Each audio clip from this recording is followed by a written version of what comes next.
চুক্তি বানানো হয় সেগুলো একদম কাছ থেকে দেখা যেত। তো দেখি আমরা সন্ধ্যার আগে কতটুক যেতে পারি।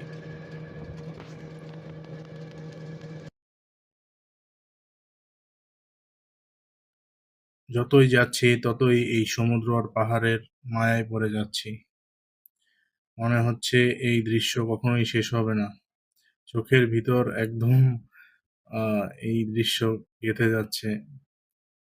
আমরা ৪ জনই এই সমুদ্র আর পাহাড় দেখতে, দেখতে সামনে এগোচ্ছি। যতই দেখি ততই ভালো লাগে। এর ভালো লাগার কোনো শেষ নেই। যত ইচ্ছা তত দেখতে ইচ্ছা করে।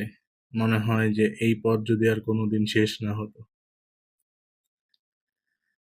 সুপ্রিয় দর্শক, এই সুন্দর সমুদ্র আর এই পাহাড় একবার হলেও দেখার জন্য মেরিন ড্রাইভে আসা উচিত।